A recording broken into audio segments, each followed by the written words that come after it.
దేవుని వాక్యంలోకి వెళ్దాం ప్రియులారా. యిర్మీయా 9వ అధ్యాయము 24వ వచనము, హోషేయ 6వ అధ్యాయము 3వ వచనము, యోహాను సువార్త 7వ అధ్యాయము 16వ వచనము మరియు 17వ వచనము, యోహాను సువార్త 8వ అధ్యాయము 31వ వచనము మరియు 32వ వచనము, యోహాను సువార్త 17వ అధ్యాయము 3వ వచనము, ఫిలిప్పీలకు రాసిన పత్రిక 3వ అధ్యాయం 10వ వచనం, కొలసై 1:10. ఈ లేఖన భాగాల్లో మనకు తెలియపరుస్తున్నటువంటి అంశం ఏమిటి అంటే, ఆత్మీయ జ్ఞానాన్ని మనము సంపాదించుకోవాలి. ఆత్మీయ జ్ఞానాన్ని మనం సంపాదించుకొని దేవుని చిత్తాన్ని మనము జరిగించే వారిగా ఉండాలి. కాబట్టి ఇంతవరకు మరి నిన్న, మొన్న, ఈరోజు, ఇంతకుముందు పాఠం నేర్చుకున్నటువంటి విషయాలను మనం ఆలోచన చేస్తే, మరి ఏ క్రియలు చేసినటువంటి వారి విషయంలో మనం జ్ఞాపకం చేసుకున్నాం. ఇప్పుడు ఆత్మీయ జ్ఞానాన్ని సంపాదించుకోవడానికి దేవుని వాక్యం ఏదైతే మనకు గుర్తు చేయబడుతుందో వాటిని విశ్లేషించుకుందాము. యిర్మీయా గ్రంథము 9వ అధ్యాయము 24వ వచనాన్ని మనము చూద్దాం. 23 నుంచి చూద్దాం. యెహోవా ఇలాగు సెలవిచ్చుచున్నాడు, జ్ఞాని తన జ్ఞానమును బట్టియు, శూరుడు తన శౌర్యంని బట్టియు అతిశయింపకూడదు. ఐశ్వర్యవంతుడు తన ఐశ్వర్యమును బట్టి అతిశయింపకూడదు. అతిశయించువాడు దేనిని బట్టి అతిశయింపవలెననగా, భూమి మీద కృప చూపుచు నీతి న్యాయములు జరిగించుచున్న యెహోవాను నేనే అని గ్రహించి నన్ను పరిశీలనగా తెలుసుకొనుటను బట్టి అతిశయింపవలెను. అట్టి వాటిలో నేను ఆనందించువాడనని యెహోవా సెలవిచ్చుచున్నాడు. ఇక్కడ ఏం తెలుసుకోవాలి అని చెప్పి దేవుని వాక్యం గుర్తు చేస్తుంది అని అంటే, మరి అతిశయించేవాడు దేనిని బట్టి అతిశయింపవలెను? భూమి మీద కృపను చూపు నీతి న్యాయములు జరిగించుచున్న యెహోవాను నేనే అని గ్రహించి నన్ను పరిశీలనగా తెలుసుకొనుటను బట్టియే అతిశయింపవలెను. 23లో మనం చూసినప్పుడు యెహోవా ఇలాగు సెలవిచ్చుచున్నాడు, జ్ఞాని తన జ్ఞానమును బట్టియు, శూరుడు తన శౌర్యమును బట్టియు అతిశయింపకూడదు. ఐశ్వర్యవంతుడు తన ఐశ్వర్యమును బట్టి అతిశయింపకూడదు. ఐశ్వర్యం ఉన్నప్పటికీ దాన్ని బట్టి అతిశయింపకూడదు. బలమున్నటువంటి వ్యక్తి బలాన్ని బట్టి అతిశయింపకూడదు. జ్ఞానాన్ని బట్టి జ్ఞాని అతిశయింపకూడదు. అవన్నీ కూడా దేవుడు ఇచ్చినవి అని చెప్పి మనం జ్ఞాపకం చేసుకోవాలి. దేవుని యందే అతిశయింపబడాలి, కానీ దేవునికి వేరుగా ఈ లోకంలో ఉన్నటువంటి వాటినన్నిటినీ అతిశయింపడానికి వీలు లేదని చెప్పి దేవుని వాక్యం మనకు గుర్తు చేయబడుతూ ఉన్నది. హోషేయ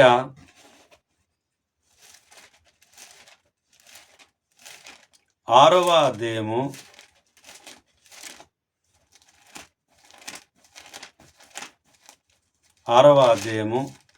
3వ వచనాన్ని చూద్దాం. 6:3 యెహోవాను గురించిన జ్ఞానము సంపాదించుకుందాము రండి. యెహోవాను గురించిన జ్ఞానము సంపాదించుకొనుటకు ఆయనను అనుసరించుదాము రండి. ఉదయము తప్పక వచ్చు రీతిన ఆయన ఉదయించును. వర్షం వలె ఆయన మన యొద్దకు వచ్చును. భూమిని తడుపునట్టి తొలకరి వర్షము కడవరి వర్షం వలె ఆయన మన యొద్దకు వచ్చును.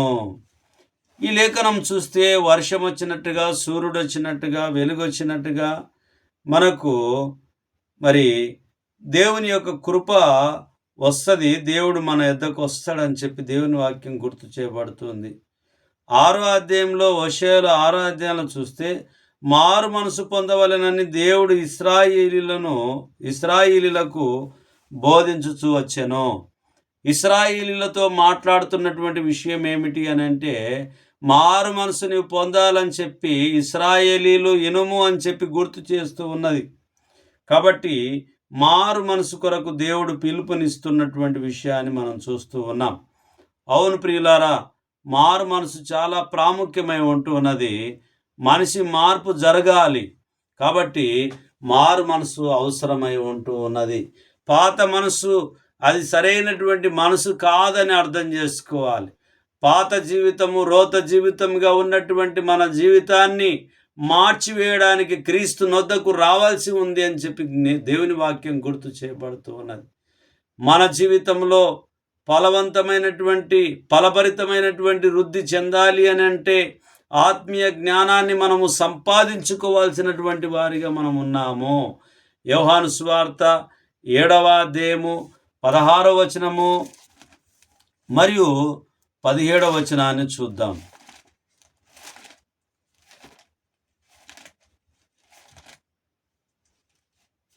యోహాను సువార్త 7వ అధ్యాయం 16, 17వ వచనాన్ని చూద్దాం.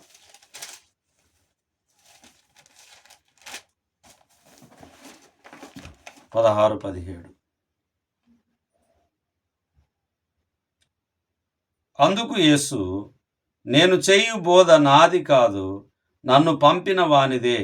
ఎవడైనను ఆయన చిత్తము చొప్పున ఈ నిశ్చయించుకొనిన ఎడల ఆ బోధ దేవుని వలన కలిగినదో లేదో, నా యంతట నేనే బోధించుచున్నానో వాడు తెలుసుకొనును. 14వ వచనం చూసినప్పుడు, సగం పండుగ అయినప్పుడు యేసు దేవాలయంలోనికి వెళ్ళి బోధించుచుండెను. యూదులు అందుకు ఆశ్చర్యపడి చదువుకొనని ఇతనికి ఈ పాండిత్యం ఎట్లు వచ్చనని చెప్పుకొనిరి. యేసు ప్రభువారు చదువుకొనటువంటి వారైనప్పటికీ ఇతనికి పాండిత్యం ఎలా వచ్చింది, ఎలా చెప్పగలుగుతున్నాడని చెప్పి వాళ్ళు ఆశ్చర్యపోయి ఉంటూ ఉన్నారు. ఈ యొక్క 7వ అధ్యాయంలో ఉన్నటువంటి విషయాన్ని చూసినప్పుడు, యేసును తమ సహోదరులు నీకు నీవే కనబరుచుకొనుమని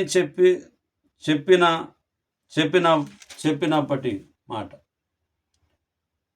రహస్యంగా పండుగకు వెళ్ళిన యేసు, దేవాలయంలో యేసు యొక్క ప్రసంగం, ప్రధాన యాజకులను పరిసయ్యులను యేసును బంధించని నిమిత్తము సేవకునితో కోపము. ఈ విధంగా యేసు ప్రభు వారి మీద ఎన్నో ఇబ్బందులకు గురి చేయడానికి ప్రయత్నము చేసి ఉన్నారు. అయినప్పటికీ దేవుడు పరలోక సంబంధమైనటువంటి మాటలు చెప్తూ వచ్చాడు. 8వ అధ్యాయం యోహాను సువార్త 8వ అధ్యాయం 31వ వచనం 32వ వచనాన్ని మనం చూద్దాము.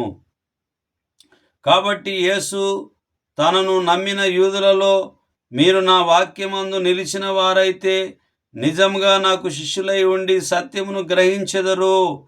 అప్పుడు సత్యము మిమ్మును స్వతంత్రులుగా చేయునని చెప్పగా, సత్యం ఏం చేస్తుంది? వారిని స్వతంత్రులుగా చేయునని చెప్తూ ఉన్నది. ఎవరైతే ఎరిగినటువంటి వారు ఉన్నారో సత్యమందు ప్రతిష్ఠింపబడాలి అని చెప్పి దేవుని వాక్యము, దేవుని చిత్తము కోరుతూ ఉన్నది. యోహాను సువార్త 17వ అధ్యాయము 3వ వచనాన్ని చూసినప్పుడు, అద్వితీయ సత్యదేవుడు అయిన నిన్నును నీవు పంపిన యేసుక్రీస్తును ఎరుగుటయే నిత్య జీవము. 1వ వచనం, యేసు ఈ మాటలు చెప్పి ఆకాశం వైపు కన్నులెత్తి ఇట్లనెను, తండ్రి, నా గడియ వచ్చి ఉన్నది. నీ కుమారుడు నిన్ను మహిమపరచునట్లు నీ కుమారుని మహిమపరచుము. నీవు నీ కుమారునికిచ్చిన వారికందరికీ ఆయన నిత్య జీవము అనుగ్రహించినట్లు సర్వ శరీరుల మీదను ఆయనకు అధికారం ఇచ్చి తిని. అద్వితీయ సత్యదేవుడవైన నిన్నును నీవు పంపిన యేసుక్రీస్తుని ఎరుగుటయే నిత్య జీవము. చేయుటకు నీవు నాకిచ్చిన పని నేను సంపూర్ణంగా నెరవేర్చి భూమి మీద నిన్ను మహిమపరిచి తిని. దేవుడు ఇచ్చినటువంటి పనిని సంపూర్ణంగా యేసుక్రీస్తు ప్రభువారు, దేవుని కుమారుడు, దేవుడైనటువంటి వారు యేసు ప్రభువారు అయినప్పటికీ, తండ్రి నీ చిత్తము, మీరిచ్చినటువంటి పనిని పరిపూర్ణంగా చేయుటకు నేను ఉన్నానని చెప్పి గుర్తు చేసుకుంటూ ఉన్నాడు. మరి దేవుని వాక్యం చెప్తున్నటువంటి పనిలో మనం ఎంతమందిమి ఈ రోజుల్లో దేవుని వాక్యాన్ని ప్రకటించడానికి, దేవుని చిత్తాన్ని జరిగించడానికి ఎంతమంది మనం సిద్ధంగా ఉంటున్నాము అని అంటే చాలా తక్కువ సంఖ్యలో సిద్ధంగా ఉన్న వాళ్ళు ఉన్నారు. ఎక్కువ సంఖ్యలో జనాభా ఉన్నది, తక్కువ సంఖ్యలో బోధించేవారు ఉన్నారు, చెప్పేవారు ఉన్నారు, దేవుని పని కొరకు ఆసక్తి కలిగి ఉన్నవారు ఉన్నారు, కరపత్రికలు పంచేవారు ఉంటున్నారు, సువార్త పనిలో పాలిభాగస్సులు అవుతూ ఉన్నారు, దేవుని పరిచర్యకు సహాయపడేటటువంటి వారిగా చాలామంది ఉంటూ ఉన్నారు. మరి 25% లేదా 50% ప్రజలు ఆసక్తిని కనపరుస్తారు. కానీ 50% ప్రజలు దేవుని వాక్యం అంటేనే మరి నిద్ర వచ్చేటటువంటి అవస్థలో ఉంటూ ఉన్నారు. కాబట్టి ప్రియమైనటువంటి వారలారా, సత్యమందు ప్రతిష్ఠింపబడాలి మనము. 17వ వచనం చూస్తే, సత్యమందు వారిని ప్రతిష్ఠింప చేయుము, నీ వాక్యమే సత్యము. నీ వాక్యమే సత్యము అనేటటువంటిది మనం గ్రహించాలి, వాక్యానుసారముగా జీవించాలి. ఆ వాక్యమే శరీరధారి అయి మన మధ్యలో ఉన్నాడు అని చెప్పి యేసు ప్రభు వారి గురించి బహు వివరముగా పరిశుద్ధ గ్రంథం మనకు తెలియపరుస్తూ ఉన్నది. కాబట్టి మనము దేవుని వాక్యాన్ని తెలుసుకుంటూ, వింటూ, గ్రహిస్తూ, చదువుతూ, మన కంటితో చూస్తూ, చేతులతో తాకుతూ, దేవుని చిత్తాన్ని మనం గ్రహిస్తూ ముందుకు వెళ్ళడం ద్వారా ఆత్మీయ జ్ఞానాన్ని మనము సంపాదించుకుంటాం. వాటి ప్రకారంగా నడుచుకోవడం ద్వారా ఫిలిప్పీలకు రాసిన పత్రిక 3వ అధ్యాయము 10వ వచనము 11వ వచనం చూసినప్పుడు, ఏ విధము చేతనైనను మృతులలో నుండి నాకు పునరుత్థానము కలగవలెనని ఆయన మరణ విషయములలో సమానుభావము గల వాడనై ఆయనను, ఆయన పునరుత్థాన బలమును ఎరుగు నిమిత్తమును ఆయన శ్రమలలో పాలివాడనగుట ఎట్టిదో ఎరువు నిమిత్తమును సమస్తమును నష్టపరుచుకొని వాటిని పెంటతో సమానముగా ఎంచుకొనుచున్నాను. సమస్తాన్ని అపొస్తలుడైనటువంటి పౌలు గారు పెంటగా ఎంచుకుంటూ ఉన్నారు. మరి మనమేమో ఆ పెంటను గొప్ప ధనముగా భావిస్తూ ఉన్నాము. కాబట్టి మన జీవితంలో మరి మార్పులు జరగకుండా ఉంటూ ఉన్నాయి. అపొస్తలుడైనటువంటి పౌలు గారి జీవితంలో ఆయన సౌలుగా ఉన్నప్పటికీ పౌలుగా మారడానికి దేవుడు కృపను చూపించి ఉన్నాడు. అప్పుడు గమానేలు పాదముల యొద్ద నిష్ట కలిగి ఉన్నటువంటి వారై ఉంటూ ఉన్నారు. ఇప్పుడు క్రీస్తు నిమిత్తము సమస్తం పెంటగా ఎంచుకొనుచున్నాడు. క్రీస్తు మాత్రమే లాభము, క్రీస్తు మాత్రమే గొప్ప ఉద్దేశం కలిగి ఉన్నాడు పౌలు గారు. అలా ఉండి సమస్తము తాను పెంటగా ఎంచుకున్నాడు ఈ లోకంలో ఉన్న వాటినన్నిటిని కూడా. మరి మనమైతే ఈ లోకంలో ఉన్నదే లాభం అని అనుకుంటాము, మిగిలినదల్లా పెంట అనుకుంటాము. కానీ పౌలు గారు ఈ లోకమంతా కూడా పెంటగా భావిస్తూ ఉన్నాడు. పరలోకానికి వెళ్ళేది మాత్రమే దేవుని చిత్తం అని భావిస్తూ ఉన్నాడు. మనం కూడా ఆత్మీయ స్థితిలో వాస్తవాలను తెలుసుకోవడానికి ఆత్మీయ జ్ఞానం మనకు అవసరమై ఉంటూ ఉన్నది. కొలస్సై పత్రిక 1వ అధ్యాయము 10వ వచనాన్ని చూద్దాము. 9 నుంచి 12 వరకు కలుసుకొని ఉంటుంది, చదువుకుందాం. అందుచేత ఈ సంగతి వినిన నాట నుండి మేమును మీ నిమిత్తము ప్రార్థన చేయుట మానక, మీరు సంపూర్ణ జ్ఞానమును ఆత్మ సంబంధమైన వివేకము గల వారును ఆయన చిత్తమును పూర్ణముగా గ్రహించిన వారునై ప్రతి సత్కార్యంలో సఫలులగుచు దేవుని విషయమైన జ్ఞానమందు అభివృద్ధి పొందుచు అన్ని విషయములలో ప్రభువును సంతోషపెట్టునట్లు ఆయనకు తగినట్టుగా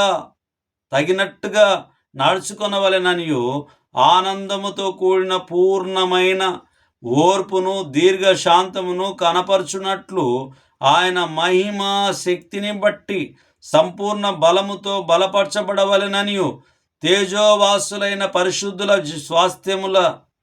స్వాస్థ్యములో పాలివారమగుటకు మనలను పవిత్రులుగా చేసిన తండ్రికి మీరు కృతజ్ఞతాస్తుతులు చెల్లింపవలెననియు దేవుని బతిమాలుచున్నాం. అవును ప్రియమైనటువంటి వారలారా, మనము క్రీస్తును అన్ని విషయంలో ప్రభువును సంతోషపెట్టినట్లుగా ఈ లోకంలో మనం ఉండాలి. దేవుణ్ణి అన్ని విషయంలో సంతోషపెట్టకుండా నాటకీయమైనటువంటి పరిస్థితిలో, వేషధారణ కలిగినటువంటి పరిస్థితిలో మనం ఉండకుండగా పరిపూర్ణమైనటువంటి పురుషులుగా, పరిపూర్ణమైనటువంటి స్త్రీలుగా, పరిపూర్ణమైనటువంటి ప్రజలుగా, దేవుని సొత్తైన ప్రజలుగా మనం ఉండాలి. ప్రభువును గణపరిచేటటువంటి వారిగా ఉండాలి. ప్రభువు ద్వారా దేవుని గణపరిచేటటువంటి వారిగా మనం ఉండాలని చెప్పి దేవుని వాక్యము గుర్తు చేయబడుతుంది. ఆయన దేవుడై ఉంటున్నాడు, కుమారుడై ఉంటున్నాడు, ప్రభు అయి ఉంటున్నాడు, పంపబడిన వారై ఉంటున్నారు, ఆది యందు ఉన్నాడు, కడపటి మొదటివాడిగా ఉంటున్నాడు, ముగింపులో కూడా అల్ఫయు ఓమేగయు అయి ఉంటూ ఉన్నాడు. ఆయన ఆదియు అంతమునై ఉన్నవాడై ఉంటున్నాడు. కాబట్టి మనము మన ఆలోచన ఉద్దేశాలు దేవుని కృపలో ఆత్మీయ జ్ఞానాన్ని పెంపొందించుకునే మార్గాలను పరిశుద్ధ గ్రంథములో మనకు రాసి ఉంచబడి ఉన్నాయి. వాటిని మనం నెమరేసుకుందాం. చిన్ని ప్రార్థన చేసుకుందాం. మహోన్నతుడా, మహాగణుడా, పరిశుద్ధుడా, మీ పరిశుద్ధమైన నామాన్ని బట్టి మీకు వందనాలు చెల్లించుకుంటున్నాం. ఆత్మీయ జ్ఞానాన్ని మేము సంపాదించుకోవడానికి, మీ లేఖనాలు పరిశీలన చేయడానికి మీరు చూపినటువంటి ప్రేమను బట్టి, కృపను బట్టి మీకు వందనాలు చెల్లించుకుంటున్నాం. వాక్యాన్ని వీక్షిస్తున్న మా ప్రియులందరినీ నైనా దీవించి ఆశీర్వదించండి. సబ్స్క్రైబ్ చేసుకున్నటువంటి ప్రతి ఒక్క కుటుంబాలను మీరు జ్ఞాపకం చేసుకోండి. నైనా వాక్యాన్ని వీక్షించేవారిగా, వాక్యాన్ని గ్రహించేవారిగా, ఏదైనా తప్పొప్పు ఉంటే కామెంట్ రూపకంగా పెట్టేటటువంటి వారిగా, ప్రతిదినైనా బుద్ధి చెప్పుచు హెచ్చరిక చేస్తూ నైనా మీ వాక్యమందు మేము ఆనందించే వారిగా మమ్మల్ని ఆశీర్వదించమని, క్రీస్తును ప్రభువును సంతోషపరచునట్లుగా మా జీవితాలు ఉండులాగున ఆశీర్వదించమని ఈ మనవులు మీ కుమారుడు, మా ప్రాణరక్షకుడు నజరేయుడైన యేసుక్రీస్తు అతి పరిశుద్ధమైన నామములో బ్రతిమాలి అడిగి వేడుకొని ప్రార్థించుచున్నాము తండ్రి. ఆమేన్. ఆమేన్. అందరికి ప్రభు నామమున వందనాలు.